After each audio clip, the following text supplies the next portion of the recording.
Ladies and gentlemen, please welcome National Kidney Foundation Executive Director Amy Hewitt. Welcome to the 32nd Annual Authors Luncheon. I'm Amy Hewitt, Executive Director for the National Kidney Foundation, serving Northern California, Oregon, and Washington. Thank you so much for joining us for our reimagined event. As we all tune in from our respective safe places, I am grateful for the opportunity to come together virtually with friends near and far to support the kidney community. And while we all have different reasons for being here today, perhaps you're a dialysis patient or a transplant recipient, maybe you're a healthcare hero, or even just a benevolent book lover. For whatever reason, we have all faced many changes this year, and as I find myself adapting to yet another new normal, I reflect on the most vulnerable among us who don't get to simply adapt. And for kidney patients, a new normal means living in fear of the unprecedented threat to their health, given the heightened risk for serious COVID-19 illness. I think about the whole new population of kidney disease patients who never expected this chronic burden. This pandemic has left many with permanent kidney damage. COVID-19 patients are becoming kidney disease patients. Our work and your support have taken on a whole new meaning. We are grateful for your commitment to kidney patients and to our organization at such a critical moment for our mission. Out of extraordinary events like we have experienced this year comes a renewed sense of purpose and a deeper meaning of the why behind events like the Authors Luncheon and the opportunity that we have to change lives. With your support today, we will make sure the federal government puts kidney patients first in line for COVID-19 testing and provides necessary protections to reduce their risk. We will continue to develop new virtual program offerings to ensure our community remains informed. And most importantly, we will continue to provide all kidney patients with a better quality of life through research, increasing living donation, and long-term investments in public health infrastructure in underserved communities facing the greatest risk for both chronic kidney disease and COVID-19. There are many individuals and organizations who have helped make today possible, and I would like to share my most heartfelt thanks. First, Rick Barnett, President and CEO of Satellite Healthcare. He is the chair of our board of directors for the National Kidney Foundation, serving Northern California and the Pacific Northwest. He also leads our entire board, who I would also like to thank. I would also like to express my gratitude to the chair of the Executive Leadership Committee, Jessica Beer. And more importantly, I would like to thank today's sponsors for their extraordinary generosity and commitment to the kidney community. But most importantly, I want to thank you. By being here today, you are making a difference in the lives of kidney patients right here, right now. It is now my pleasure to introduce the chair of the 32nd Annual Authors Luncheon, Sheila Gordon. It's because of her amazing vision and commitment that we are here today. Thank you, Sheila, for your partnership, your leadership, your 30-plus years of dedication, and most of all, your friendship. Thank you, Amy, for that very warm introduction. I'm grateful for your friendship, too. Hello, I'm Sheila Gordon, and I want to personally welcome each and every one of you to the Authors Luncheon this year. The Authors Luncheon has become a Bay Area literary tradition for 30 years. It's all about good books and doing good. It's just a winning combination. For more than 30 years, the Authors Luncheon's been part of my life, and I've gotten to know amazing authors. But it's the compelling mission of the National Kidney Foundation that brings me back each year. When we started this, if we had had 20/20 vision, we never could have envisioned what the year 2020 would look like. It's been challenging, but it also has given us an opportunity to go virtual this year. We're going from local to global. There are people all across the country watching with us today, and there are people, in fact, across the world. Many people have made this event possible, and I wish I could personally thank all of them. But I especially want to thank Wilson Dow, our production company. They have turned every dream of ours into a reality. I also want to thank Book Passage, our literary partner. Book Passage is one of the best independent bookstores in the entire nation, and we are grateful for their support. There are so many others that I wish I could thank personally, but I hope you will check out our acknowledgement page at the end of our program. just like you would in a good book. And now I'm pleased to introduce Kelly Corrigan. If you don't know Kelly, you are in for a treat. Kelly is a best-selling author. She's been called by Oprah magazine the voice of her generation, and the Huffington Post has called her the poet laureate of the ordinary. She has one of my personal favorite TV shows called Tell Me More with Kelly Corrigan on PBS. And her podcast rates so high in the ratings, it's between Oprah and Malcolm Gladwell. It's called Kelly Corrigan Wonders, for people who love to laugh while they think. So now I'd ask you to turn the page, and I will turn it over to Kelly to begin our program. Thank you, and I'll see you next year. Thanks, Sheila, for the warm welcome. Good afternoon, everyone. Thank you for joining us for the National Kidney Foundation's 32nd Annual Authors Luncheon. It's my pleasure to be back. I think this is my third time. I came once as an author. I came once as the host because Michael Krasny, who is usually in this spot, had a book out that year, and I got to flirt with Norman Lear. And I'm so happy to be back with the National Kidney Foundation. I totally believe in their mission to change and improve lives for people with kidney disease. And there are so many patients who are so grateful that you showed up today. So on behalf of everyone at National Kidney Foundation and, of course, the whole kidney community, welcome. So today we have a killer group of authors who will share stories and anecdotes, as they always do. We have Brit Bennett, Marcia Goldman, John Grisham, Erik Larson, Jason Rosenthal, and Gail Tsukiyama. Our first author this afternoon is Marcia Goldman.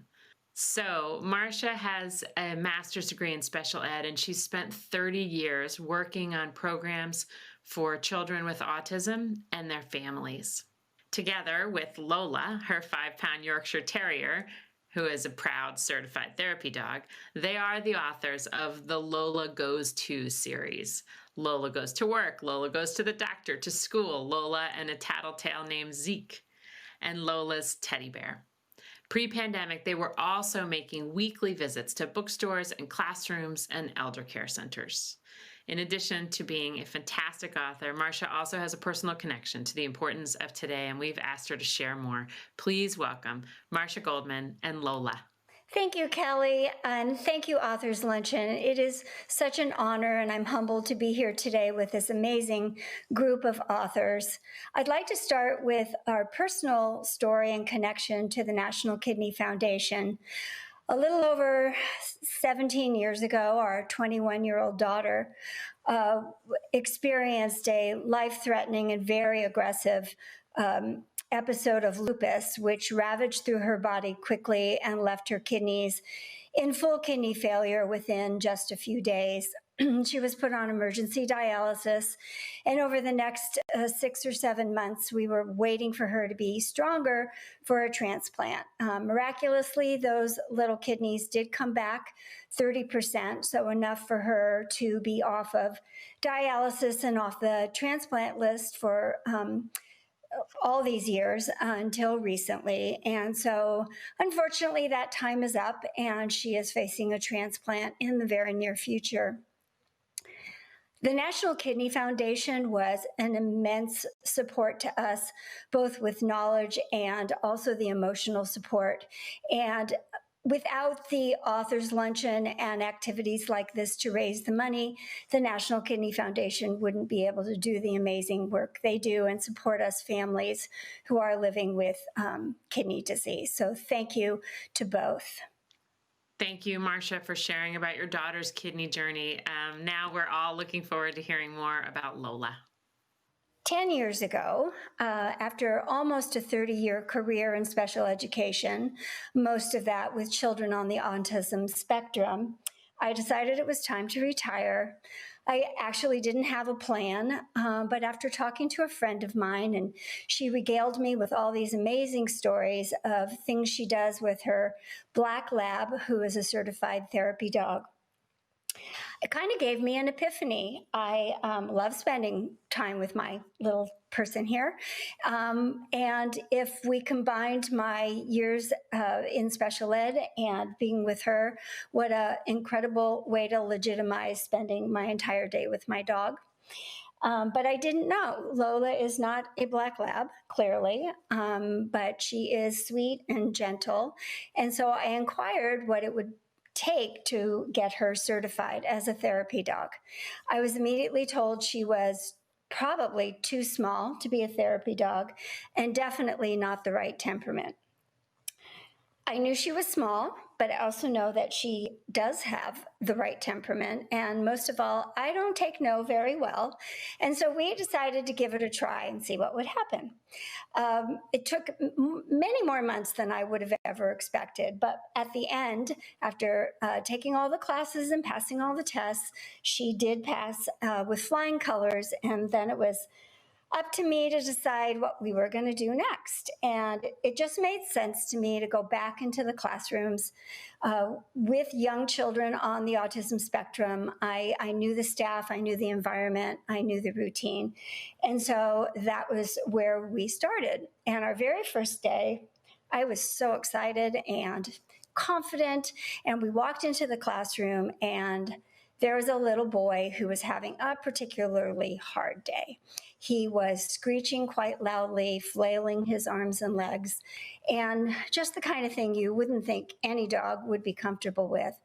But I also noticed that Lola kept pushing against me, clawing her way down. I kind of thought she'd be hightailing it out of there, but I decided to put her down. And as the teachers and I watched, she didn't run the other way. Instead, she ran right up to this little boy. And he was still screeching, still flailing, and she got as close to him as she could and then sat down.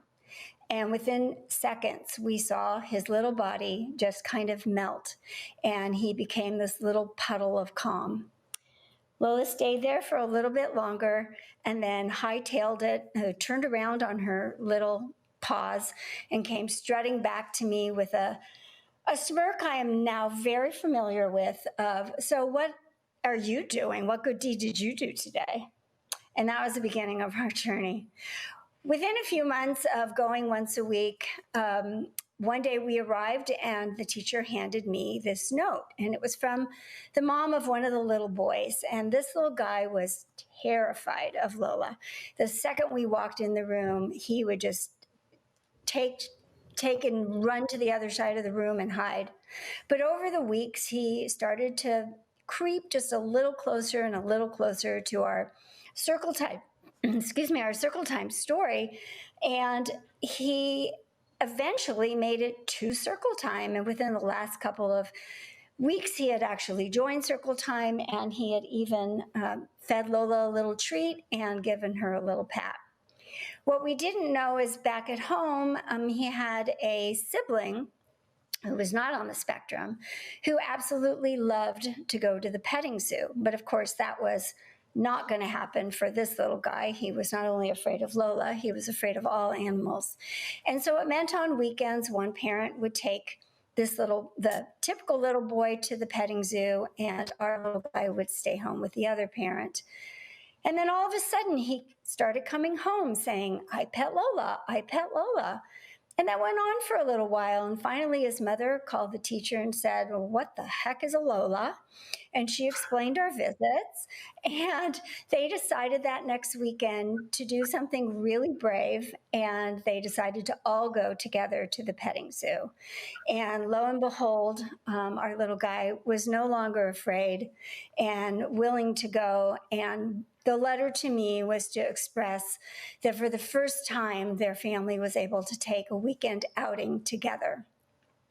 And for a family with a child on the spectrum, that's a pretty miraculous thing. My little miracle worker. So soon after that, the teacher said to me, do you think that you could possibly add a story time? And I thought, great idea. Started looking for a story that had a little dog in it, and then realized even if I could find it, a lot of children, young children on the spectrum, are really quite have difficulty with illustration. And I thought, wow, if we could do real photographs and real photographs of Lola, that would just kind of tie it all together. And so I found an online site, and my goal was simply to, plug in some words and plug in some pictures of Lola and have books to take to the classroom. I'm so grateful to Marissa Moss and Krasny Books, who were willing to publish them. And now we have 5 Lola books in the series and 2 more coming. The books are for all children, not just children on the spectrum, and they each tackle a typical childhood challenge that most, if not all, little kids go through, being told they're too small, fear around going to the doctor, hesitation first day of school, and the parent dreaded, oh my God, it's bedtime and I can't find my child's favorite stuffy or lovey. They are simple stories with real photographs and big messages such as, don't give up, work hard. It's okay to be a little afraid, but you can be brave at the same time. And that being kind and helping others feels really, really good. My last little story I'd like to share is I've started to say we get fan mail. We don't get fan mail. Lola gets fan mail. And one little girl who has been sending Lola fan mail for a very long time, Ruby. And so we're used to getting Ruby's little notes, only this time I opened it and it wasn't from Ruby, it was from her father. And her father had taken Ruby for her first swim lesson just the weekend before. And Ruby was so excited until they actually arrived at the swim lesson. And then Ruby was not getting off Dad's lap. No way. And he tried every bribe, he said, every threat he could think of. He was just ready to give up and take her home when he had a little light bulb moment and whispered in her ear, don't you want to be brave like Lola? And she thought about it and quietly slipped off his lap. And the next thing he knew, she not only went to the edge of the pool, got in the water, and had her first swim lesson. So my little tiny hero and I, thrilled to have been here today. Thank you so much to NKF and Authors Luncheon. Thank you, Marcia, for starting us off with your transformative books. The impact that you and Lola have had is incredible. You're miracle workers. I also want to thank you for sharing why today has such deep personal resonance for you. I think you have reminded all of us why events like the Authors Luncheon are so important. And as you say, being kind and helping others really does feel good. So this is a great time to introduce Liam Makelem. Liam is an Emmy Award-winning radio and TV personality. We here in the Bay Area know him as the host of CBS Eye on the Bay and The Foodie Chap. He's also been involved in the Authors Luncheon for the past 7 years, and so we're thrilled to have him back. We'll be going to him throughout the event to provide an update on our fundraising efforts. Kelly, thank you so very, very much. How lucky am I to have been part of this community for a lucky 7 years. I have to give a little shout out to my friend Kristen Green for introducing me to the National Kidney Foundation a decade ago. But I'm so proud to be here, proud to be part of this important kidney and literally community tradition. It really is. I never miss it. I never ever want to miss it. And thank you all so much for giving up your time and being with us here virtually today. And of course, I want to thank Marcia for telling us about your work and your small and mighty little pooch of a partner, Lola. I've fallen in love. I want a nose kiss. I did manage to get my paws on the book because I've got all the books, I'm so happy to say. But this book, a real gem. And I want to know how I can get an appointment with Lola. Get her on the calendar because that really would be rather lovely. And of course, thank you, Marcia, for so eloquently sharing your personal connection to kidney disease and your daughter's journey to a living kidney donor. May that happen soon. And friends, I just also want to just mention a very special family member. That's Manny. He's in hospital right now, and he's going through some tough stuff. So, Manny, this one's for you today, for all the families who have family members who are struggling, having a tough time, and are on the waiting list for a kidney donation and transplant. And so with that, friends, please know that increasing living donations and advocating for living donors is at the heart of NKF's most important mission. Also at the heart of the NKF is meeting the needs of patients right now in this moment. We've all experienced many changes this year. And as Amy mentioned earlier, for kidney patients, this so-called new normal has brought with it so many new challenges. Many live in fear of the invisible threat to their health and safety, given the heightened risk of serious COVID-19 illness. And that's where NKF, and of course, where all of you watching come in. And we could not do this without you. This would not happen without you. So in advance, I'm saying thank you. Those impacted by kidney disease, they need you to be their champion. Our goal today is to come together as a community, and I know we always do. It just looks different this year. But during our time together, to raise as much as we possibly can. Every donation matters. Every dollar helps. Your generosity will allow NKF to keep fighting to enhance the care and support of all patients everywhere, and their loved ones in the year to come. So we're grateful in advance to you. And the NKF will make sure the federal government puts kidney patients first in line for COVID-19 testing and provides the personal protective equipment all patients and caregivers need to stay safe and, of course, to stay healthy. Most importantly, the NKF will work to provide all kidney patients with a better quality of life through research, education, and increasing living kidney donation. So, friends, I'm hoping that you will be as generous as you possibly can. As I say, there's only one way to give, and that's to give from the heart. So I'll be checking in throughout today's program to keep you updated with our progress. And by the way, here's how you can submit your contribution. You can either do it on your smartphone or your cell phone, just grab it, or your streaming device, whatever you're using. And if you haven't opted into receiving event text messages throughout the program, you will get a text with your personal donation link, and you can follow the prompts. It's pretty easy right there on your cell phone or your smartphone.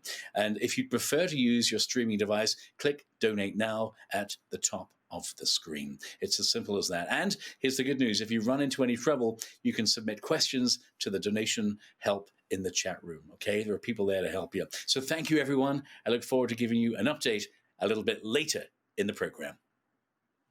Thanks, Liam, and thanks to everyone who donated. So next up is Erik Larson. Erik Larson is the author of 8 books, 5 of which became New York Times bestsellers.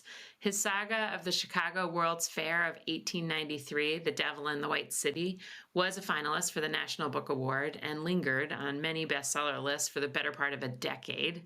Hulu plans to adapt the book for a limited TV series.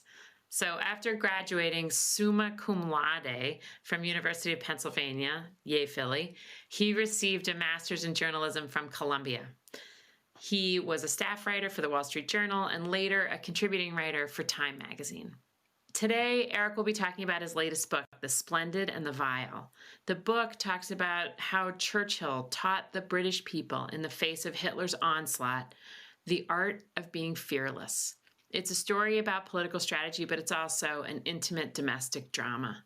Drawing on diaries, original archival documents, and once secret intelligence reports, Larson provides a new lens on London's darkest year through the day-to-day experience of Churchill. Welcome, Erik Larson. Good afternoon, Erik. Thank you for being here. Thanks, Kelly. I'm very happy to be here. Can you talk about the road to becoming a writer?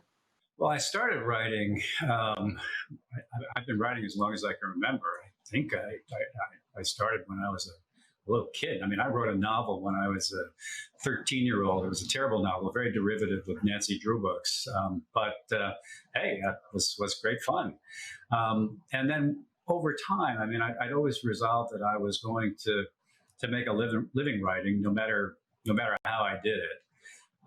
So my first job was in publishing. I thought, at least I'm in the ballpark, and would always be working on something early in the morning, And over time, I just evolved into falling in love with this genre, if you will, of narrative nonfiction.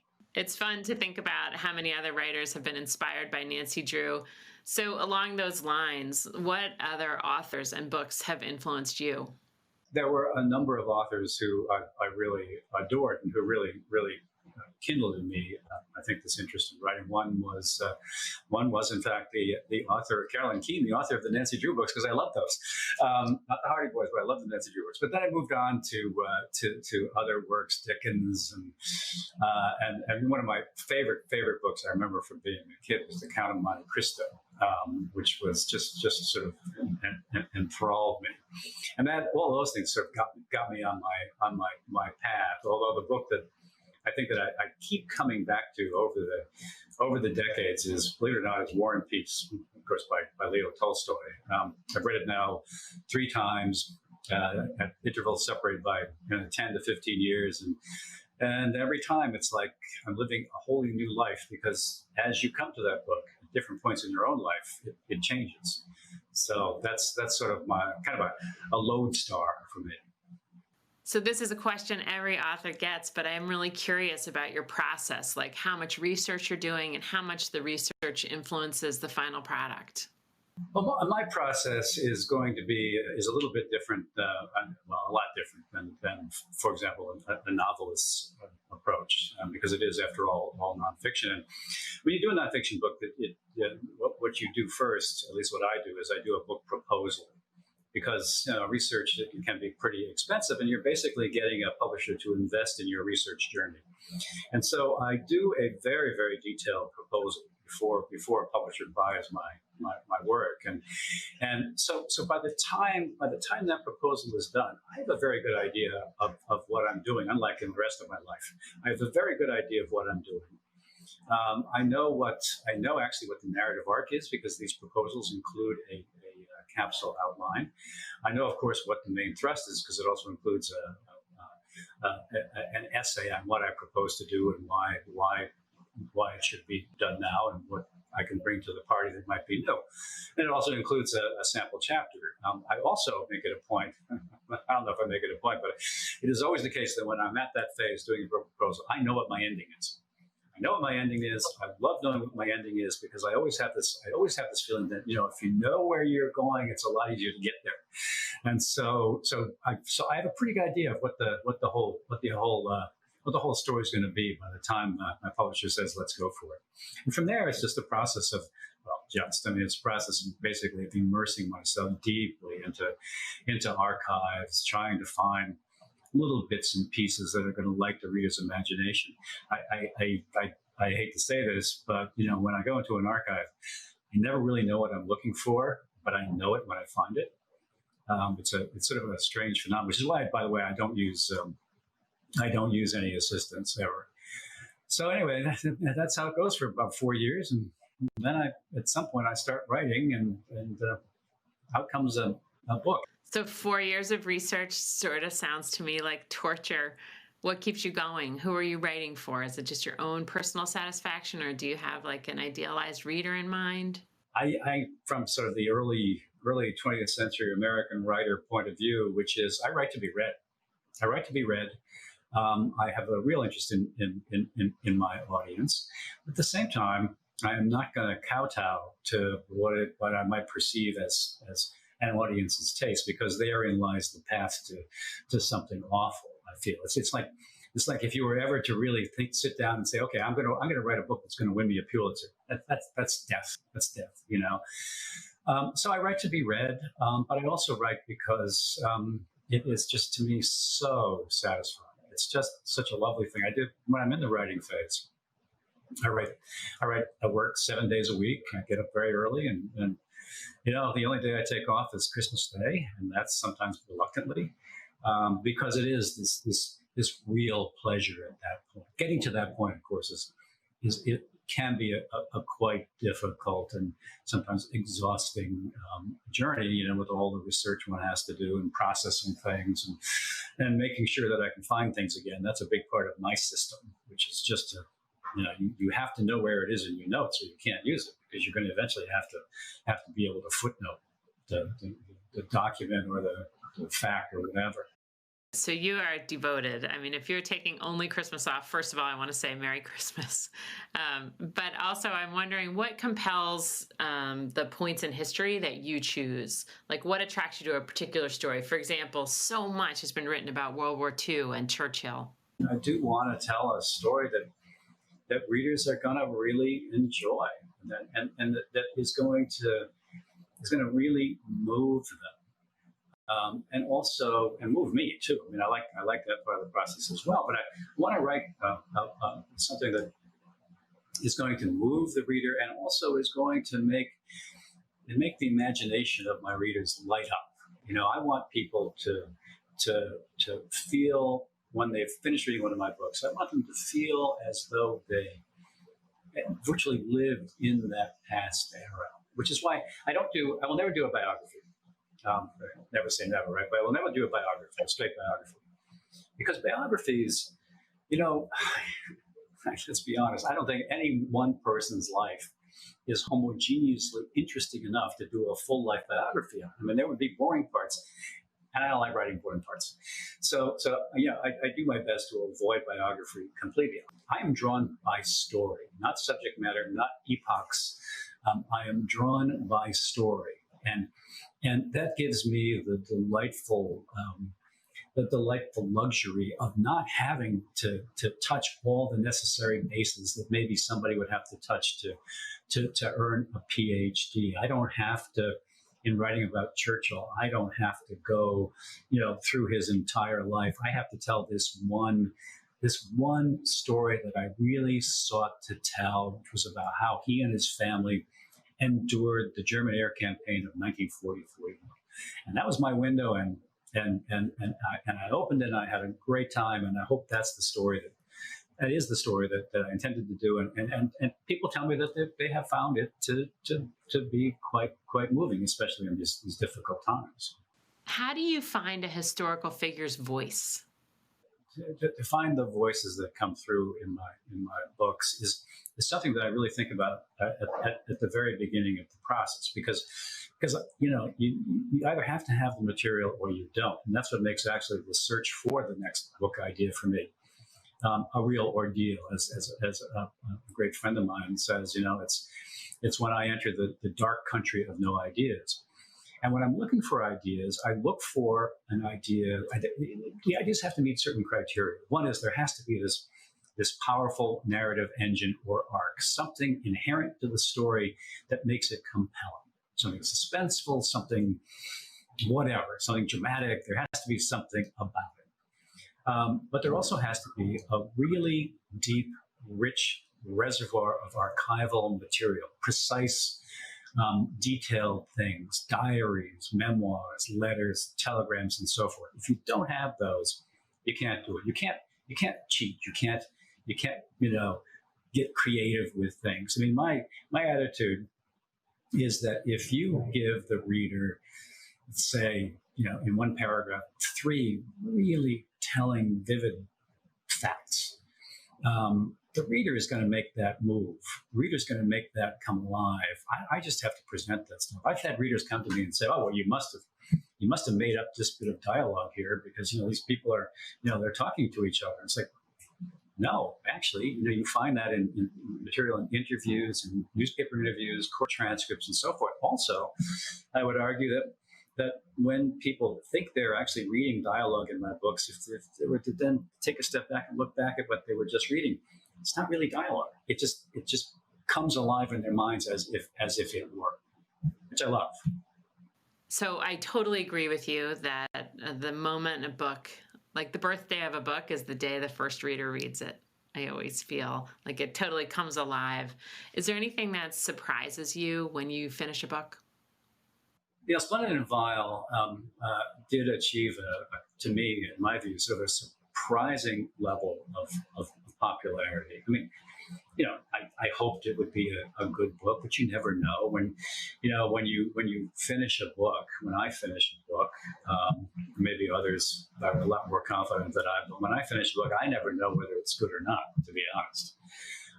I don't really know what to think because I am so used to it, to the material. And I've rewritten it so many times that things begin to just like lose their power, which is why I often in my notes will write next to a fact or a particular scene or sequence that it was funny or moving or whatever, so that when I go back, I can remind myself, well, yeah, when I first came across that moved me.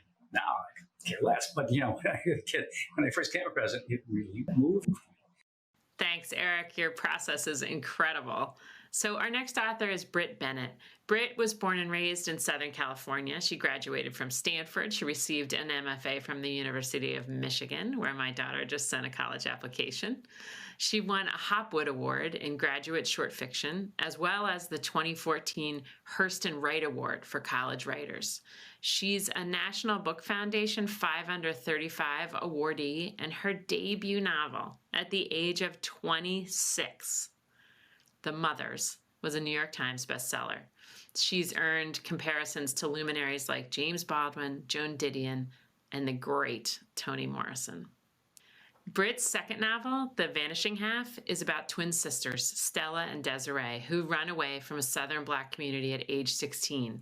And it follows as one returns and the other takes on a different racial identity. The book is currently in production for an HBO limited series. And it explores America's legacy of racism and the experience of colorism in the South. It's spent 25 weeks on the New York Times bestseller list and tops many Books of the Year lists, including USA Today and Barnes & Noble. Brit was also named to the long list for the 2020 National Book Award. She's one of 15 nominees for this year's Aspen Words Literary Prize, to be announced in February 2021. Good luck.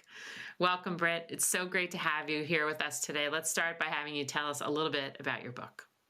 Thanks, Kelly, and thank you for having me. It's such an honor to be here. I'm Brit Bennett. My second book is called The Vanishing Half, and it came out this past June. And The Vanishing Half is the story of identical twin sisters who grow up inseparably, but decide to live their adult lives in two very different directions. One is a white woman and one is a Black woman. The story of The Vanishing Half really came to me from a conversation that I had with my mother a few years ago. And my mother's from rural Louisiana, and she was telling me one day over the phone about this town she remembered hearing about as a child that was a Black town that was very obsessed with skin color and in pursuit of lighter skin above anything else, to the point that the community was willing to sort of intermarry within the community in order to continually sort of enforce this idea of light skin within that town. And it was a very striking thing that she told me, and I had never quite heard of a place like that. I was familiar with these ideas about colorism and skin color and preferring lighter skin, but had never thought about it in a way that was almost sort of a eugenics project. It was kind of socially engineering your society around this idea or this standard. And it was very disturbing to me, but also very memorable. And I just wrote it down in my phone because I thought to myself, well, this is the spark for a novel. And that was maybe 5 or 6 years ago. But that idea of that town really stuck with me. And from there, I started to think about twins. I think twins are really fun to write about and to read about and to experience in lots of different ways. I think twins speak to these very deeply held questions that we have about identity, about nature versus nurture. This question that I kept obsessing over as I was working on this book was, what makes me me and what makes you you? And I think that twins naturally speak to that question. What does it mean to have these twin sisters who are raised in the same way, raised by the same parents, who decide to live their lives in two radically different directions? So once I thought about that town, I thought of the idea of twins coming from that town and deciding to live their lives as members of two different races. And that allowed me, I think, a way to think about the nature of race in America and the history of race, to think about some of the absurdities of race and what it means that these racial categories are themselves so unstable and unclear, and yet they have real life or death consequences on all of our lives. How do we sit in that tension between those two things? So I think those were a lot of the ideas driving me forward as I was thinking about this novel. It started with the town, it started with the twins, and then eventually became this kind of multi-generational story when I began to think about the men in their lives, or I thought about their children and how the twins' daughters would live their lives in these two very different ways. It became such a bigger story than I ever imagined. It became the story that was a sort of sprawling story of this really fractured family that both felt like a multi-generational family story, but also felt like a larger story about America and what it means for all of us as Americans to have these complicated and fraught family histories and to live within these complicated and fraught racial realities. So the book really sprawled. It became so much bigger than what I originally anticipated when my mother was telling me the story on the phone of this town she vaguely remembered hearing about as a child. But I think that's what I really love about writing, is moments where somebody can say something very offhandedly to you that doesn't really mean much to them, but it then becomes something that you obsess over for the next 5 years of your life. That's the nature, I suppose, of being a writer, and I probably wouldn't have it any other way. That's super interesting insight into nature versus nurture. I can never stop thinking about that idea. So tell us how you work. Like, what does a story like this require of you? I think every book requires something very different from you, and every book has to teach you how to write it. I wish that I could. I think that's what I put that pressure on myself with The Vanishing Half, where when I would struggle with it, I kept telling myself, this is your second book. You've done this before. Why is this so hard? But I had never written a second book before. I had never written this book before. So I didn't know how to write it until I wrote it. So I think every book requires something different from you. Every process is a bit different. But I think for me, the important thing for me is recognizing what I'm interested in and around an idea, what excites me, what challenges me, and also recognizing what's boring to me, what I don't care about.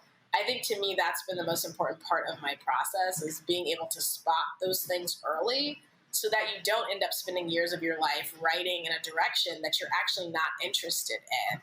I think it can be easy to think that this is what the book should be, or this is what people will like, or this is what's important, or whatever, to impose those types of values on your book.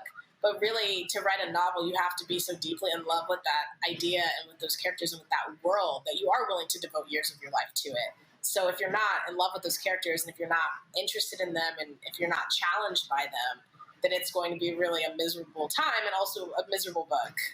I totally agree with you that it's so important to sort of follow your emotions when you're writing. Like, if you're loving it, if you're moving fast, if you forgot to eat, it's a good sign that you're on the right path. And I wonder, where do you get your energy and your passions when you're writing? Books were always a really big part of my life. I loved reading, and I loved writing since I was in elementary school. I did eventually reach a point where I really wanted to write a novel. I think I thought of it mostly just as a challenge. It was sort of like, when people talk about running marathons, it's that type of thing, where this is something that's hard and I want to do it because it's hard. And I didn't realize, I think at that time, that this was going to be something that would really consume me for, at least most of my adult life, that this would be something that I would want to spend my life doing. But I really do. I love the novel as a form. I love the idea of watching this long story unfold, and that space of stepping away from it and returning to it. It's different than a movie or something that you experience in one kind of fell swoop. I love the idea of novels and the installment of that story, and trying to navigate that as a reader and as a writer. So it's something that I've always loved writing, and I feel very grateful that it is what I get to do for a living. I totally concur that getting to be a writer is such an honor and a thrill to do what you love. I wonder how you think about it in this particularly hard year. I think, weirdly enough, I've remained quite productive this year, and it's not something I'm particularly proud of. It's just, being trapped inside, and I just had nothing really to do but to keep kind of working. And I don't think that's sustainable, but I have been able to kind of keep going. But I think for me, I think one of my big takeaways this year, perhaps paradoxically, is, this idea that productivity is very overrated, that our value does not come from our productivity, that efficiency is not always the goal. This, I think there's been so much uncertainty this year. I think in so many ways, I've both worked a lot this year, but also realized the sort of insufficiency of work to truly fulfill you and make you happy. Because I think a lot of us are realizing, like, what we miss is our family. We miss our friends. We miss being able to see people that we care about. Those are the things that we truly value when those are the things that are at risk, versus, as much as I love traveling and I love, going places for work, what I really miss is seeing my family and friends. So I think that I've experienced a reshuffling of priorities, I think, in a way that a lot of people have. And also I think learning how to embrace uncertainty in general and to get rid of the illusion that I am ever in control of anything, I think has been a really helpful kind of reframing of that I had to experience very intensely in March and April, and continuing to experience now, and just learning how to cede that control over my creative process and also just in general in my life, and recognize that uncertainty is inevitable. You have to learn how to go with it. I think one of the hardest things about 2020 is the relentless uncertainty. And I know that you have been working on this book for years. And then right now, around this great reckoning around race and racial violence and its relevance, how did that feel for you? Like I said, I was working on this book for years. I did not imagine at that time that the book would come out this summer, which was a moment in which people around the world really were very eager to think about race and racial violence. So it came out in a time, I think, in which the readers were uniquely kind of ready for that type of story. But at the same time, it was something that, like I said, I had been working on for so long, and the events in the story take place so long ago. So I never imagined that it would be positioned in a way that felt relevant at the point in which the book was released. And shifting gears, how are you taking care of yourself during this time? I think for me, during these past few months, I've just told myself that I'm going to continue to forgive myself when I fall short. And again, I think that's also probably a generally good thing, even in a non-pandemic situation. But I think I can be very hard on myself in a way that I think we all can.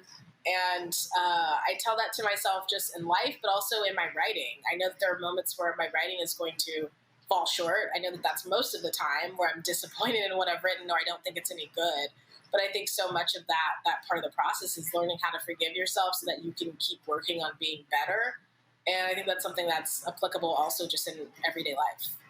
Thank you. I hope you enjoy The Vanishing Half, and thanks for having me. Thanks, Brit, and thank you for your thoughtful, beautifully written book. Before we move on to our next author, we want to share another vignette and show you how your support makes a difference in the lives of patients. So please join me in watching this short, impactful video.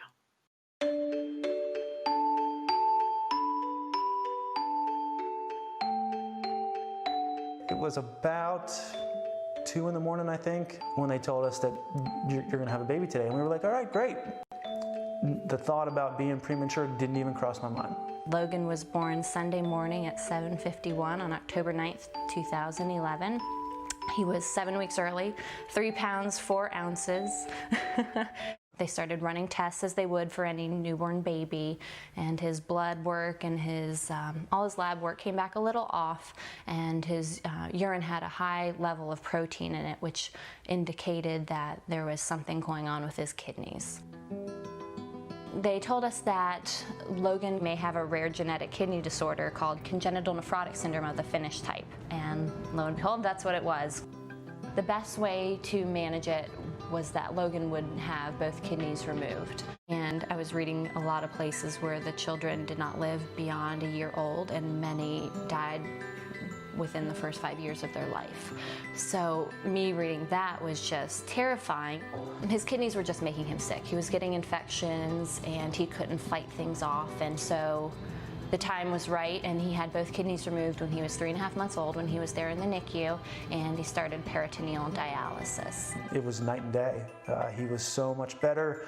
The infections cleared up. He was happier and as normal of a kid as you can be on dialysis. We knew that there was going to be transplant down the road, and again, from everything that we read, that's just the path that people go on when they're on dialysis of any kind. So we immediately started thinking, who's going to be the donor, who's going to be a match? Chris and I knew that each of us were going to be tested. It was just a matter of who was going to be tested first.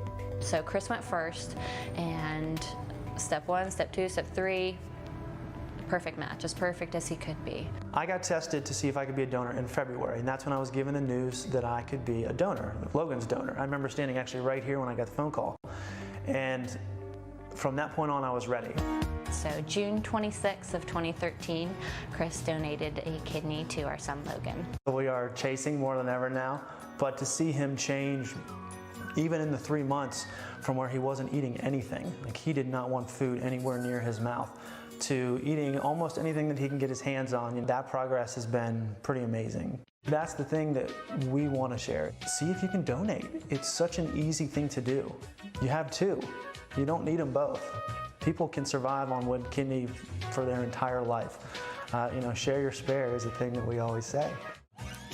What I would say to people who have been supporters of the National Kidney Foundation is thank you. It means so much to someone like me to have a resource such as the National Kidney Foundation to give me credible information about kidney disease and what our family personally was about to experience.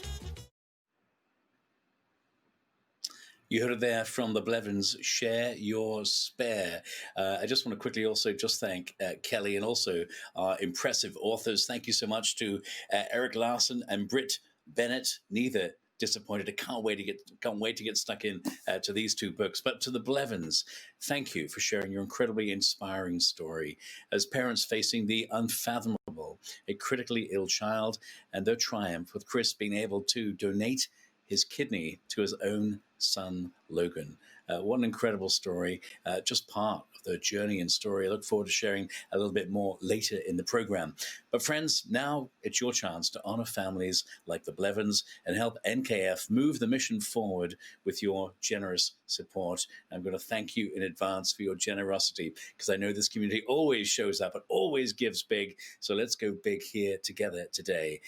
So in fact, should we check in? Let's see how our fundraising efforts are going.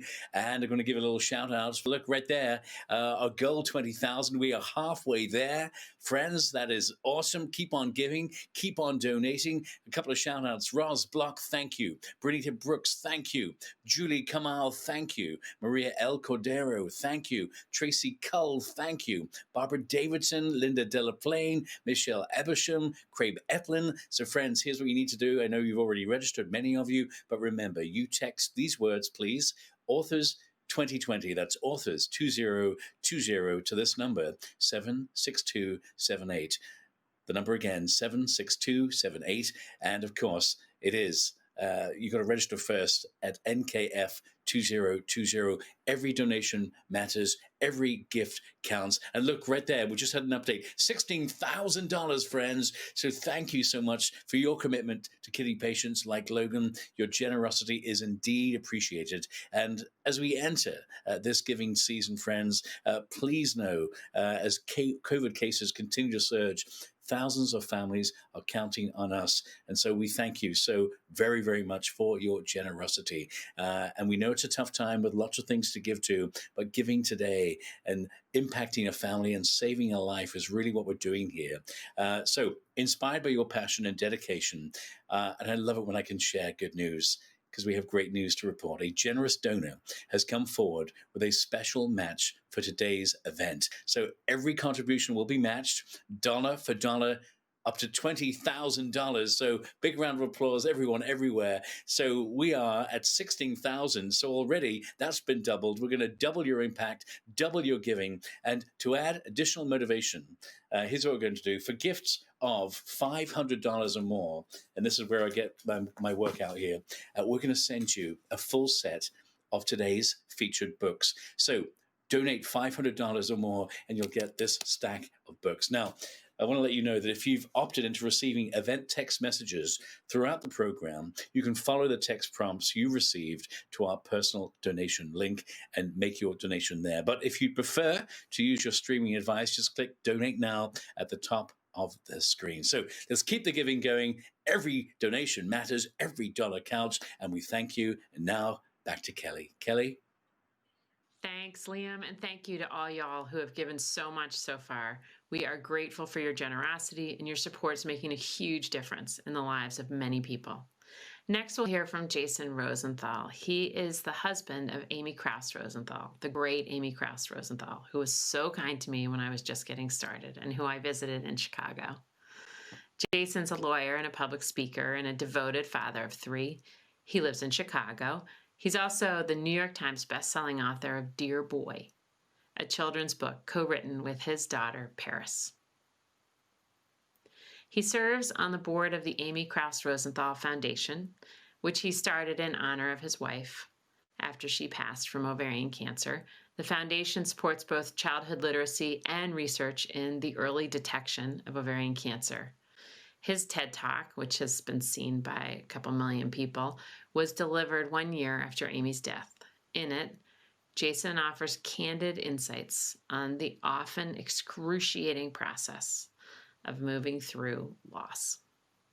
His presentation today is about his memoir, My Wife Said You May Want to Marry Me, which is based on an op-ed Amy wrote in 2017 called You May Want to Marry My Husband, which ran in the New York Times and went viral just 10 days before she died.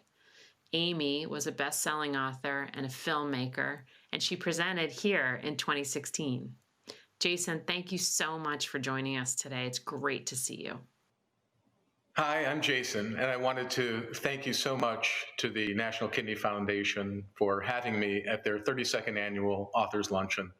And thank you, Kelly, so much for that nice introduction. Thank you. And I'd be remiss not to thank Amy Rennert, who's my agent and a longtime member of the National Kidney Foundation Author Event Board. So thank you, Amy. And to my fellow authors, I'm so honored to be on this panel with you, such brilliant storytellers. So thank you for that as well.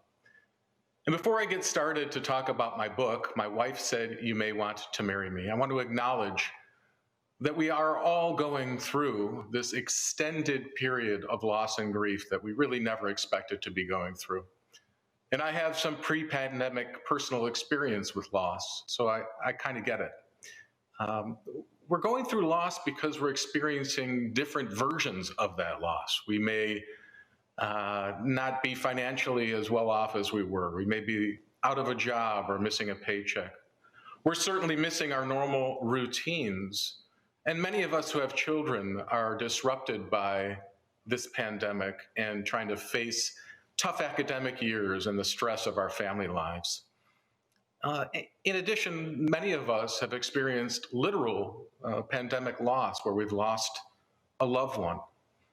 And from this chair, I want to tell you that with a little bit of perspective, I want to assure you that we are going to get through this loss and this period of difficulty. And there'll be a time where we look back on it. And I know from personal experience of losing someone close to me that there are some silver linings. And so, for example, in my own family, when we just conducted a Zoom funeral in our world, I had to navigate the technology with my mother. But the silver lining was that to honor my stepfather, we were able to have people literally from all over the world attend. And so there certainly was that. And even tonight, we're pivoting, as many of us had, into the virtual space. So I'm delighted to be here with you, even though I miss you and would prefer to be with you personally. We're here to talk about my book, My Wife Said You May Want to Marry Me, which is a memoir. And you may want to ask me why does this kid from Chicago have a story to tell? Well, it starts with an essay that many of you may be familiar with. It was called You May Want to Marry My Husband. And it was an essay that appeared in the Modern Love column of the New York Times on March 3rd of 2017. My wife, Amy, wrote that piece, and it was published 10 days before she died of ovarian cancer. And it thrust me into this position in my life that I find myself in, that people wanted to know who were those two people behind that incredibly viral story. It went crazy viral and was read by millions and millions of people all over the world. So this little kid from Chicago met this young girl from Lake Forest, Illinois, and their lives came together in 1989 when we went on our blind date and spent the next 26 years of our lives together. You can see that as those young folks, we had so much joy and love and respect for one another, which was infectious, and that I think you can see in this photograph. We were engaged and married in 1991, and I got a sense of what it was like to live with a writer when on our honeymoon, we compiled a list that we called Amy and Jason Rosenthal's Marriage, Goals, and Ideas. And I included in the book, and it's been interesting to see how it resonates with people, those who've been married for decades and decades, and young couples just setting off on a life path together. We soon started our own family, guided by Amy's ability to be creative and whimsical and fun. And boy, did we have a great deal of fun and love in our lives together, raising these young people. Amy, who had been on a different career path, pivoted as well and became a full-time author. Many of you may know her from your experience of seeing her at this event not long ago. She was a prolific children's book author and memoirist. I asked the kids when they were little, what did they think about their mother's career shift? And this is what they said. I think she's a very good writer. And I think it's pretty interesting that she's wrote almost 5 books, 500.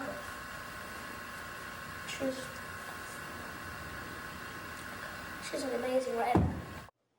And of course, Justin was right. Amy did become a very good writer. You know, what I've learned from my own experience is something that maybe some of you have gone through as well, and that is that this beautiful love story, this version of life that seems so beautiful, sometimes doesn't end the way that you expect it to. But I've also processed that makes the story worth telling. And so literally on the precipice of us becoming empty nesters and looking so forward to that period of time in our life, Amy was diagnosed with ovarian cancer. And our lives changed completely. And I lost Amy after a long battle with this disease.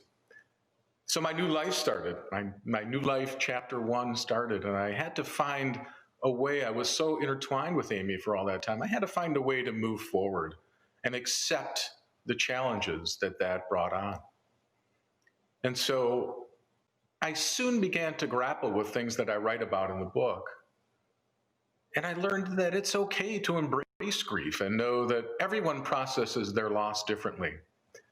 There is no right or wrong way to flow through this very difficult and complex process. And I learned that loss is loss, and that means that everyone has their own version of loss they go through, and chances are when you're in a setting, it's okay to talk about it because the person sitting right next to you has their very own version. And this is so important and something I so encourage through my writing in this book, and that is to try to appreciate the simple moments that life has to offer. We only get one shot. And as I moved forward in my life, I made a tremendous pivot as well. Now, that's obviously a theme that I want to talk about. I began to speak publicly about some really tough issues that we don't talk about here in this country, which is the end of life and what it's like to be with someone you love at the end of their life. And I began to find my voice, my writing voice, through a column of my own in the Modern Love section of the New York Times, which, yes, has the same title as my book. My wife said, "You may want to marry me." And I was so very fortunate to find my voice and have a partner in writing a picture book called Dear Boy with my beautiful daughter, Paris. And of course, this book, my wife said, "You may want to marry me." And I accepted many challenges that those of us who go through loss experience. And one of those existential questions that I had is, how am I going to single parent these young children who are now, as you can see, such beautiful young adults? And we've learned together, grown together, processed together, questioned together. And I took the time to make a change in my professional life. And one of the things I focused on and spent a great deal of time on is creating a foundation in Amy's honor. And so I wanted to give back to you through my book. My wife said, "You may want to marry me," that proverbial blank page that Amy gave me at the end of her essay. Because there is a blank page waiting to be authored for all of us that go through loss, this void. And there will be plenty of darkness. But I encourage you to try to find the light. Loss can take you to joy, I promise. And loss can take you to beauty. Again, thank you so much for having me.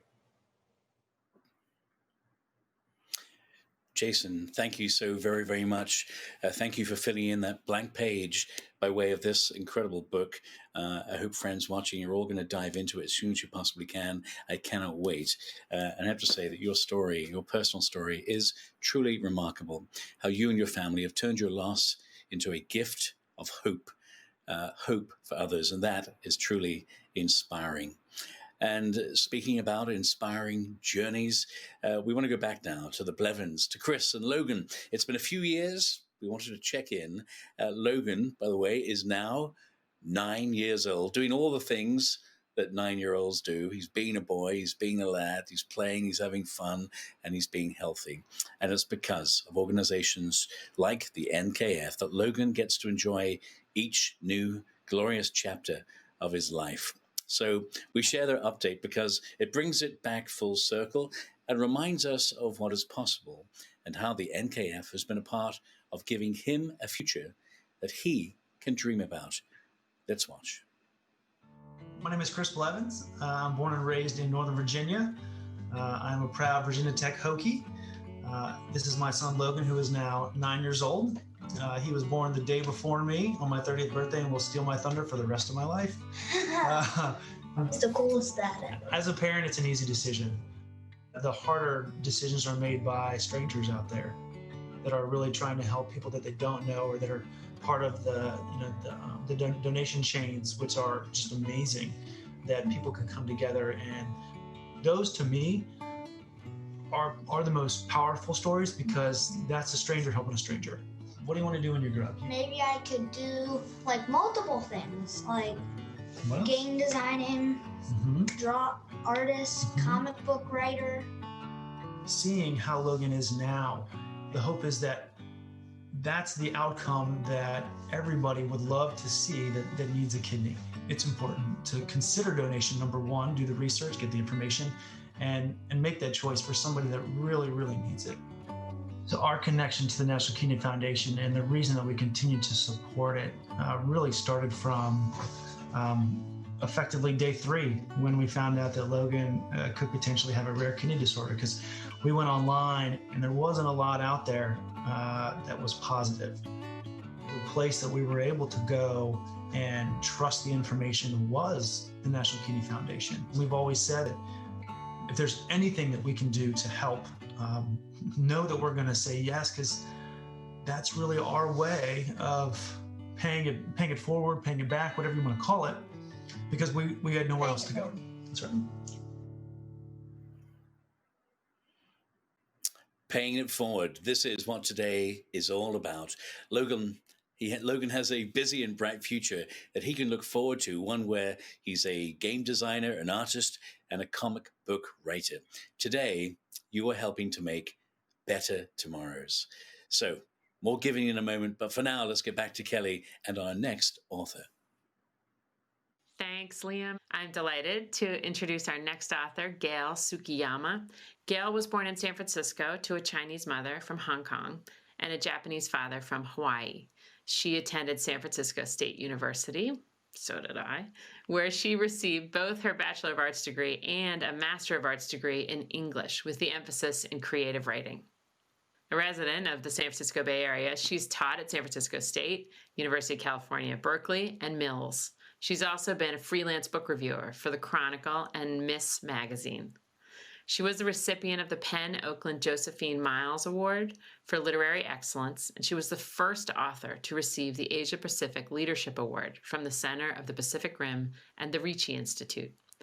In September of 2001, she was one of 50 authors chosen by the Library of Congress to participate in the first National Book Festival in Washington, D.C. Gail also serves as the executive director of Waterbridge Outreach, Books and Water, a nonprofit organization that provides books and access to water in developing countries. She's the author of 7 novels, including Women of the Silk, The Samurai's Garden, Night of Many Dreams, The Language of Threads, Dreaming Water, The Street of 1,000 Blossoms, and 100 Flowers. Her latest book, The Color of Air, is a historical novel about a Japanese-American family set against the backdrop of Hawaii's sugar plantations and the 1935 eruption of the Mauna Loa volcano. Welcome, Gail. Thank you, Kelly. I'm so glad to be here at the National Kidney Foundation's Authors Luncheon.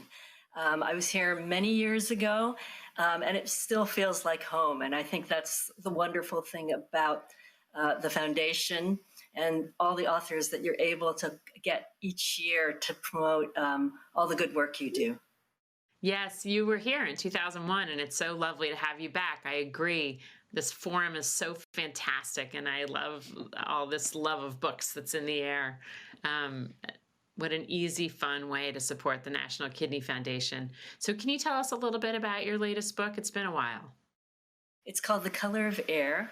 It was a book that took me the longest period of time. I've written 8 books, and this is my 8th book. And the interval between my 7th book and my 8th book has been the longest period of time where I wasn't actually writing, that I took a period of time off, and that I felt almost at one point that I maybe didn't have another book in me, which is the author's nightmare. And what I had done was take some time off to do some nonprofit work, and at the same time, let the idea of what I wanted to write about gel again. I tend to write about family and community, and this book in the end was no different. I'm half Chinese. My mother was Chinese from Hong Kong and half Japanese. My father was Japanese from Oahu, from Hawaii. My books, up until this one, have kind of pendulum back and forth between my 2 heritages. I've written about China, and I've written about Japan. I grew up in the Chinese culture, so that always came to me easier. And I learned by being a writer what it meant to be Japanese when I wrote my 2nd book, The Samurai's Garden. And after I had written my 7th book, I was wondering if I was going to try and finally cross the ocean and come to America after all these years of, I was born and raised here in the San Francisco Bay Area. I grew up very much the American girl.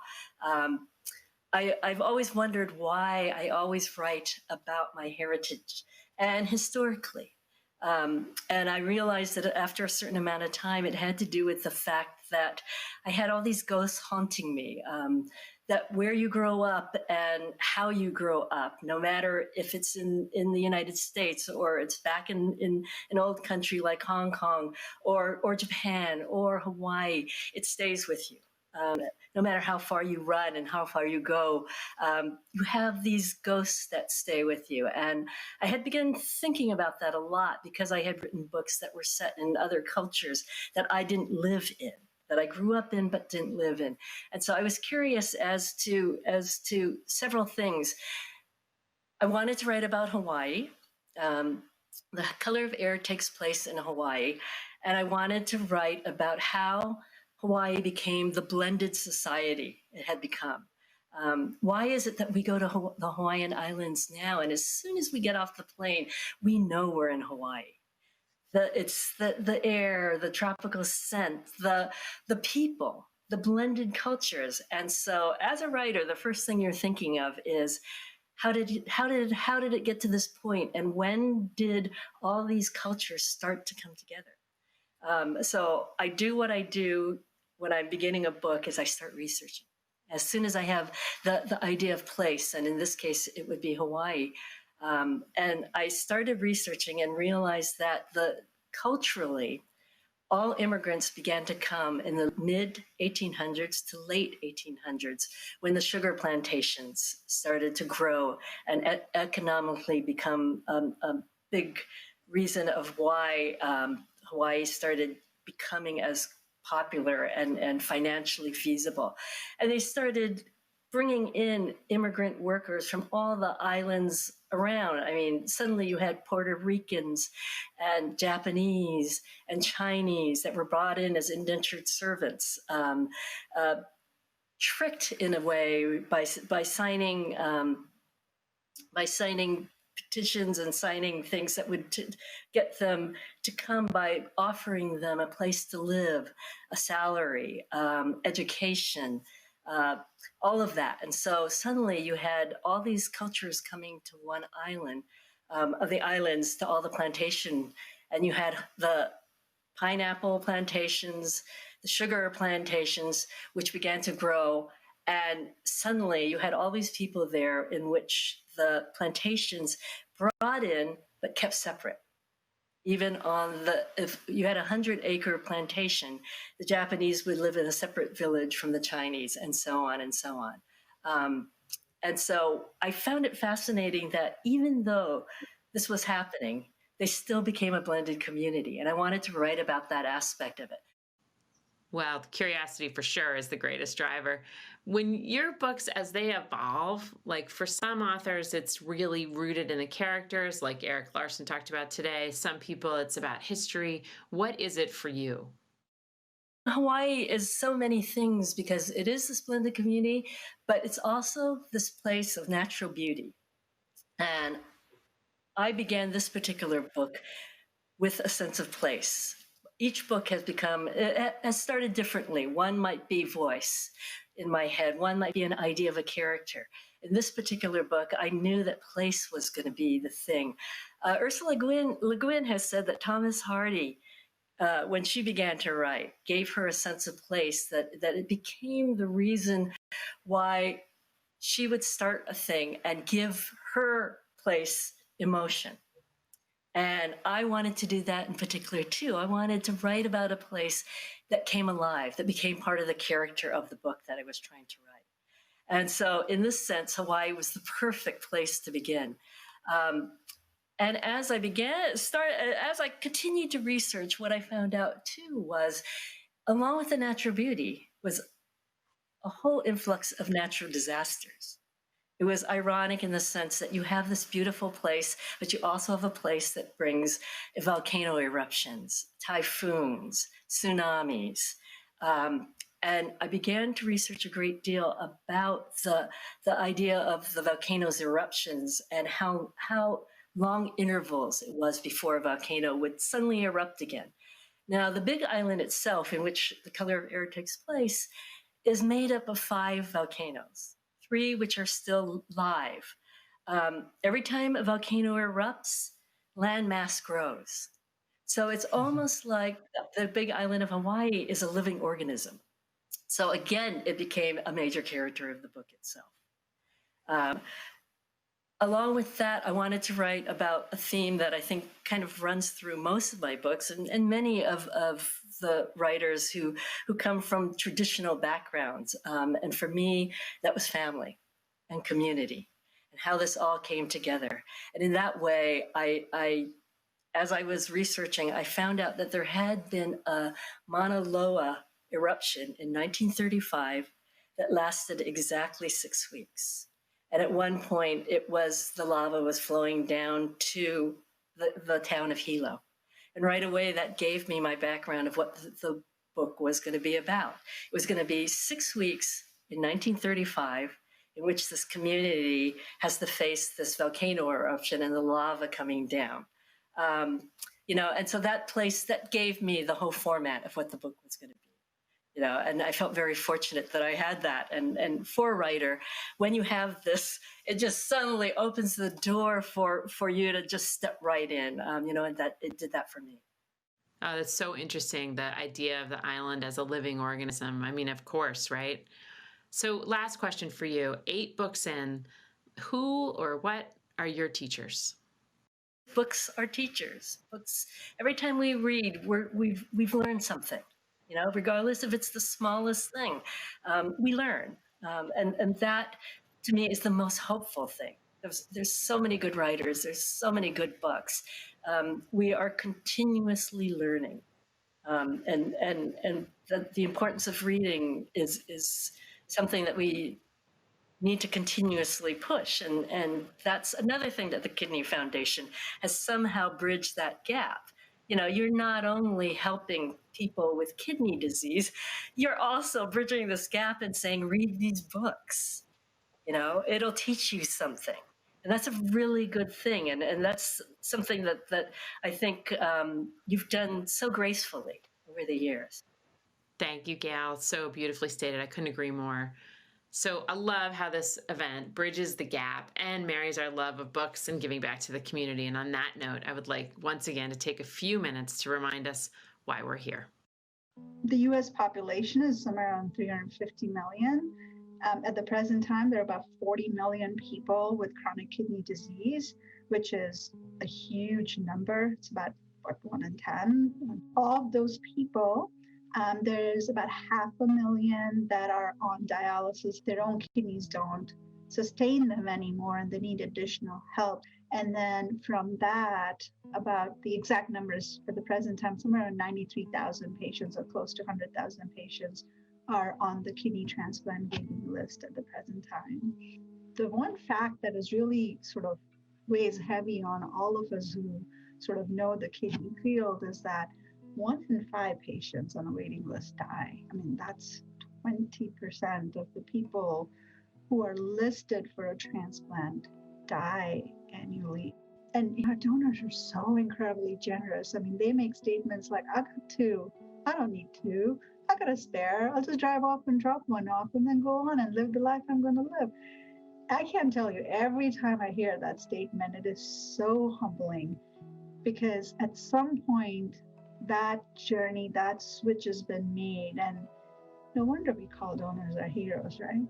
The big things that COVID has done, one, it brought transplant to a screeching halt for a while.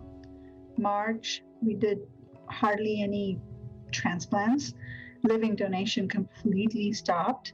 We lost those few months, and we're not getting those months back because we lost kidneys at that time, and patient loss chances at that time. A successful transplant allows that individual patient to have that journey of a lifetime, and you get to live that journey with them. So one of my highlights is when our transplant recipient who's in the childbearing age wants to get pregnant. And it's an area of interest for me. So I help them with the before and then the during and the after. And then 2 years later, they come in and they bring this itty bitty baby and I get to play with this baby. And I say, I knew you, I helped you get here. That's sort of such a high. I'm behind National Kidney Foundation now because I see the incredible value it brings, and hearing patient stories and the hope it has provided and the opportunities it has provided, it's a no-brainer. We have to support an organization like that so it can go deeper and deeper. Going deeper and deeper, Dr. Kumar, thank you so very much. And Kelly, thank you. Through the Authors Luncheon, as Gail pointed out so eloquently, NKF bridges the gap. It creates a connection between books, authors, and kidneys, and it is that human condition piece that connects each and every one of us, with me here and you all watching at home. And Dr. Kumar brought this home as she shared the most stark numbers. Really stark, 100,000 waiting for kidney transplants, and 1 in 5 tragically dying while waiting. And that's a fact. That's how it is. Dr. Kumar also reminded us of the joy that comes from a life-saving transplant. The young couple able to have a baby. What about that? Become a family because of advances in care as a result of events just like this, our Authors Luncheon, and of course, because of the support that you so generously provide, because of you and the difference and the impact that you are making with your donations right here, right now, today. And as we near the end of the program, I wanted to remind you that there is still time to double your impact. Yes, there is. So keep on giving, please. Together, we can make a difference by supporting NKF. Will help shorten the wait and increase living donation. So through NKF's Big Ask, Big Give program, the NKF Cares Helpline, and their advocacy work that's most important, not just locally on the state level, but also on the national level, an opportunity for real change. And it is made, and it results in better lives for all kidney patients, their families, and our community. And for that, we've got to be so grateful. So let's see how many book sets will be given to our generous donors. I want to give some shout outs. I want to look at our total. Oh my word, friends. $47,550.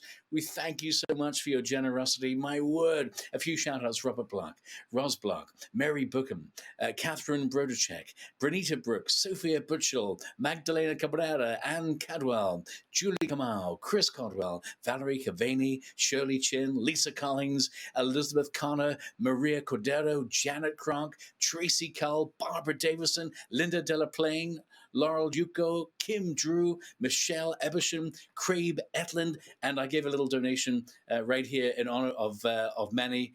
Right there, Manny, our donation of $250 just for you. Keep those donations coming. Please keep the giving. And of course, you can text to this number, 76278, and of course, Authors 20. Text Authors 2020, Authors 2020 to that number, 76278. Let's keep the giving going. I know we had a goal and we've blown through it, but let's keep on going. Let's keep on giving. Every donation matters and will make such an impact, such a massive difference in the lives of so many of our families in our community. Now, I love it when I can give a little more. So how about for those who give $250, this is an appeal right now, right here. At the $250 level, we're going to send you 3 books. 3 books from today's authors if you donate $250 right here, right now, okay? So please keep the giving going. The more we give, the more we'll be able to do for our community. And for that, we thank you so very, very much for being so generous. But please, continue to give often, and please give generously. Thanks, Liam. And thanks to everybody who just donated. Remember, you're doubling your impact. So our last author is John Grisham. Born in Jonesboro, Arkansas, he was a kid who wanted to play pro baseball. At some point, he realized he didn't have the right stuff, and so he shifted gears and went to Mississippi State University. He graduated in 1981 from Ole Miss with a law degree and practiced law for nearly a decade, specializing in criminal defense and personal injury litigation, at which point he switched and turned all that experience into 3 decades of writing. Since his first book, A Time to Kill, in 1988, he has authored more than 30 novels.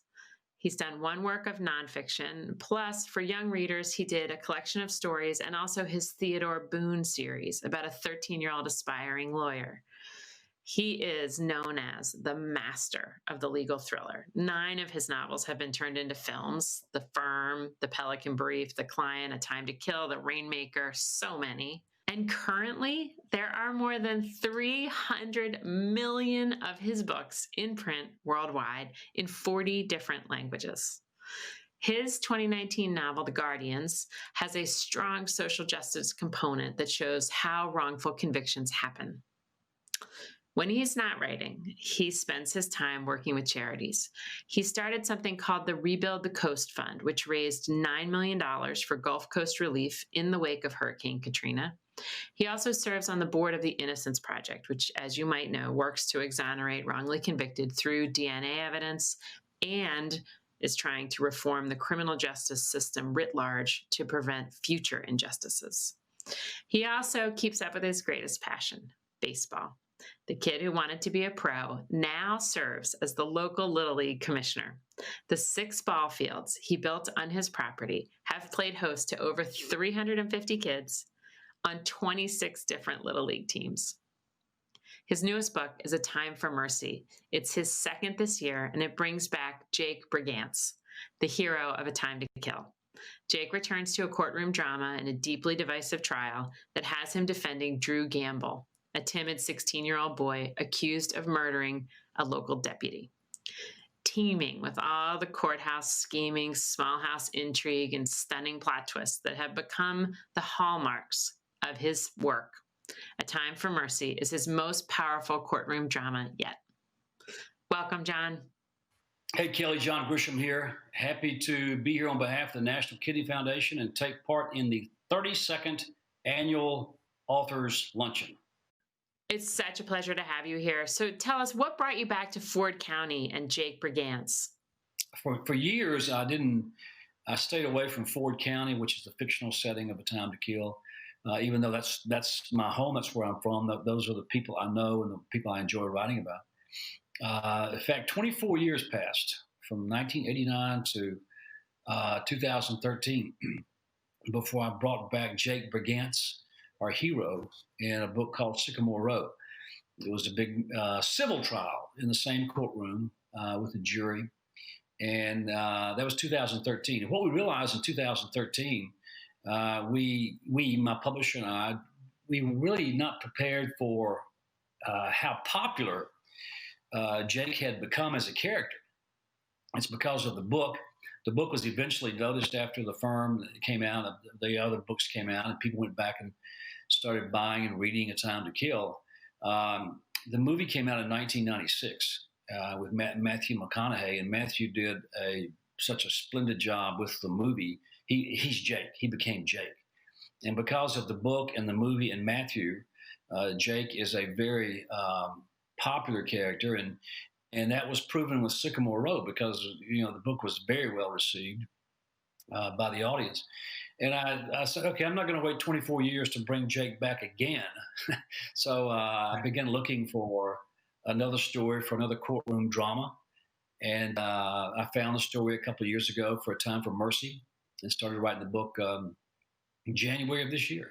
Started writing A Time for Mercy, and as always, I knew the story. I knew the beginning and the ending and the characters. It's easy to write about Jake in Ford County because, again, this is the third book there. And I've known these people for 35 years. I knew some in real life. And again, the Time to Kill and A Time for Mercy are very autobiographical. So this is my home turf, and this is where I belong. So even with it being autobiographical and knowing the characters as well as you do, it's sort of amazing that you just started writing this in January. Like, what was writing the very first book like? I found the discipline somehow to get up very early in the mornings and go to my office early and write for an hour or two before the day started. And that became a real habit. And over 3 years, took 3 years to write the book. I had no idea what I was doing. I had never written before. I didn't know how to start the book, end the book. I thought I had an idea. I knew that the pinnacle would be the trial. I knew when the trial was over, the story was over. And so I got the book finished. And I sent the book off to a bunch of agents and editors in New York, and they sent it right back. It was a classic submission, rejection, submission, rejection. I went through that like all writers go through. This is back before the internet, 1987. And back then, you could submit directly to publishers or to editors. You can't do that now because there's so many submissions because of the internet. Now you have to use an agent. But back then, it was not unheard of for an unknown writer to send a book in, a manuscript, and sell it to the editor or the publisher. And so that I was doing that. I was getting rejected. And, the book, I finally found an agent, and the book was published in June of 1989, 31 years ago. And it was a total flop. It was an unknown publishing company, a small house in New York. I was certainly unknown.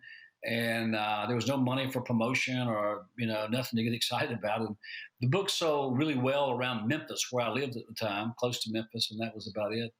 And I'd spent 3 years, with my masterpiece, and nobody wanted to buy it. And it was, I was never depressed, but I'd spent a lot of time on it. And I was a busy lawyer. I wasn't making a lot of money, but I was busy. I had a small town practice. And I told my wife, I said, I'm going to write one more book. And if the second book doesn't work, you can forget this little secret hobby. I'm just going to go be a lawyer and sue people, and that's what I'm supposed to do. And when the firm came out in March of 91, 18 months later, the firm came out, and everything changed overnight. Well, I'm glad that you didn't give up your secret hobby, speaking for myself and readers everywhere. So I asked Erik earlier, who are you writing for? Like, is it for your own pleasure and satisfaction, or do you have an ideal reader in mind? I write for myself in that I really have nothing else to do. There's a period of time each morning from 7 o'clock to 11 o'clock when I write. And I still really enjoy those hours alone in the writing office with the door locked and the curtains drawn and fire in the fireplace and no phone, no fax, no internet, no music. That's my quiet time. There's nobody near me. And I've been doing that for 30 years. And that's, it's isolation, but that's how you have to do that to write. You have to find your own privacy. If I stop writing, I do other things in life and travel and play with my grandkids and play golf and, all kinds of stuff. My wife and I are active with charities and things, and we enjoy that. We do a lot of college sports, so we enjoy that. But those 3 or 4 hours each morning, I haven't got anything else to fill that time. I still write for myself because I just enjoy it. This is a year where the solitude is easy to come by. So speaking of process, when you're thinking about a new book, what do you begin with? Like, what's the seed? I almost always start with the plot. In fact, I can't really give you a book that I started with a character, except for my series, Theodore Boone series, Books for Young Readers, because Theodore Boone is a character. And he's the star of all 7 of those books. So he's very much drives the story. For almost all, virtually all, if not all, of the legal thrillers, I start with a plot. What's the plot here? Is there a crime? Is there an issue? Is there a conflict? Is there a trial? Is there a wrong? Is there, and I do that because I still love to read about trials and lawsuits and litigation, trends in litigation, and courts and appeals and cases. That's what I read about. That's where my interests still are. And so I'm always reading that stuff. So, and because I'm always trolling for a story, I'm always looking for an idea. Well, I have some writer friends who insist that they start with a character. They hear the character's voice, and the character takes them off, and they start the plot. That's great. I can't do that. I have to start with conflict, a plot, and then I'll fill in the characters and setting. A good bit of conflict will get you going for sure. So along those lines, where do you get your inspiration around the topics you choose? Like, what do you want your readers to be thinking about? In one of my kids' books, Theodore Boone, the last book, The Accomplice, book number 7. Theodore Boone is 13 years old, and one of his best friends is locked up in jail and charged with being an accomplice to an armed robbery. And the kid was not not there when it happened. He was in the car outside. And so Theo, the theme of the whole book is, why do we have cash bail? Why should people who are presumed to be innocent and thrown into jail be forced to pay a fine, basically, to get out money they can never return, never get back? But the whole book explored cash bail. And so I take the reader through that. Again, I've done it many times. My last novel before Mercy was last year's book called The Guardians. And it's all about wrongful convictions. And it takes the reader through a couple of wrongful convictions to show how they happen. I'm on the board of the Innocence Project in New York and have been for 15 years. And so I deal a lot with wrongful convictions. And people ask me all the time, how do they happen? Most people don't believe they happen. Most people don't believe that there are thousands of innocent people in prison. They don't believe it. And I try to tell them that there are. So I wrote one book called Confession. Came out about 10 years ago, a book set in Texas. And then The Guardians last year, set in various states, to show the reader how wrongful convictions come about. So that's, those books are informative. You're going to learn a little something. It's going to raise awareness. So, yeah, I still enjoy doing that. I'm still looking for, the next big issue. What's it going to be? I'm such a fan of the Innocence Project, so I'm right there with you in this commitment to justice. When you start a book, do you have an end goal? What I think about when I start writing is a sincere desire to make this the best book I've written. And if I do that, the sales take care of themselves, the critics take care of themselves, everything else falls into place. I want to make this book something that I would like to read, a very entertaining page turner with maybe a message, maybe without a message.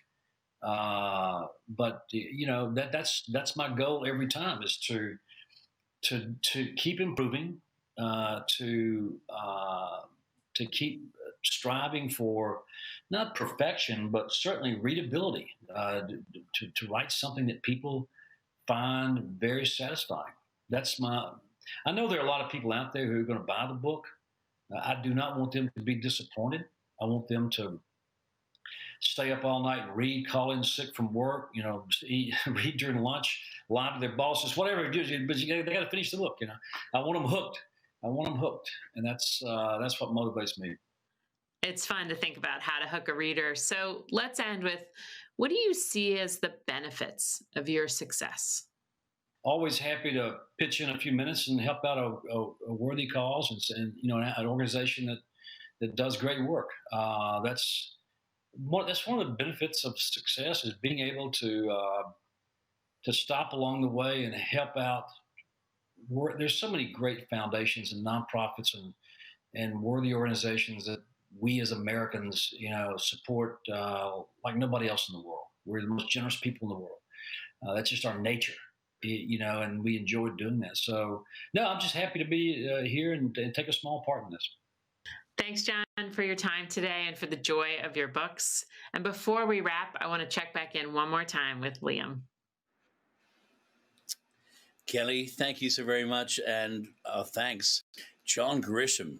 I mean, really, to have him with us today, what an honor. Thank you, John. And we couldn't agree more with your statement. NKF is one of those worthy organizations making a massive impact. NKF is making a difference in the lives of kidney patients right now, and you are making it happen. Before we go and look at our totals, I just want to mention there are lots of incredible auction items, some great getaways. There are also some great author experiences. You can have this little star here, Lola, and her author mom, Marcia, do a virtual reading for your book club. Imagine that. All kinds of really cool things. Also, we just saw John Grisham. There is a John Grisham book set and collection you can bid on. So please know until 6 o'clock tonight, you can bid on those incredible, awesome auction items, and every bid matters and every bid counts. But let's see how the giving is going. Let's look at our totals. I'm going to give a couple of shout outs. Ladies and gentlemen, oh my word, our community coming through big time. 53,055 right there. Friends, thank you. Let's keep the giving going. Let me do a few shout outs. Julie Kamal, thank you. Chris Cardell, Valerie Cavani, Shirley Chin, Lisa Collins, Elizabeth Connor, Maria Cordero, Janet Cronk, Tracy Cull, Lali Das Gupta, Barbara Davidson, Marcella Davis, Mark Desordo, Linda Delaplane, Laurel Joko, Kim Drew, Michelle Ebersham, Craig Etlin, Michelle Famula. Listen, thank you all so very, very much. Friends, I want to do something fun. I just want to inspire more giving. If you're already given, thank you. And if you want to give again, now is the moment, because in the next couple of minutes, I'm going to invite you to just give again, hit the donate button, any donation, whatever you want to give. Every donation matters. And guess what? We'd love it if it was more than $100, $100 or more. And we're going to pick someone at random, and you'll get this magnum of glorious champagne sent to you, me to you, in the coming weeks. So get those donations in. But listen, you're making it happen. We thank you so very much for your generosity. You are making a difference, and we would like to raise a lovely glass to you.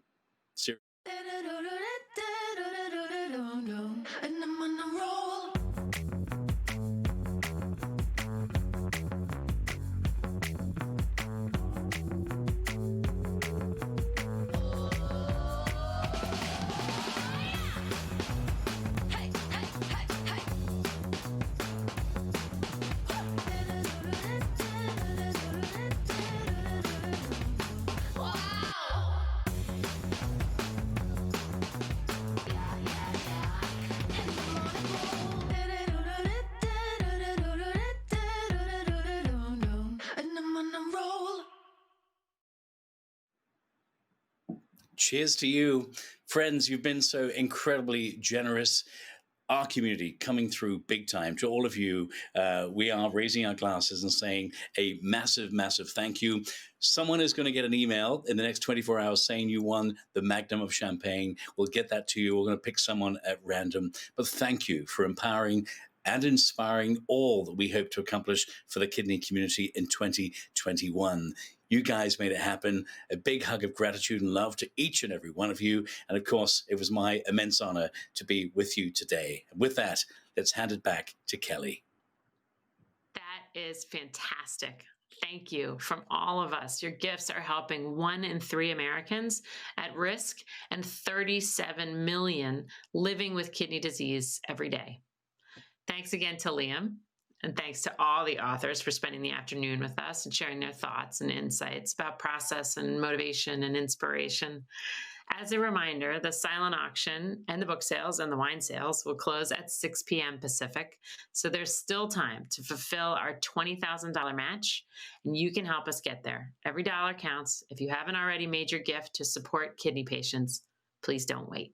Thanks again to all our sponsors, and mostly to you guys for showing up. You've helped support life-saving programs for kidney patients. And this concludes this year's virtual program. We look forward to seeing you again next year in person for the 33rd Annual Authors Luncheon.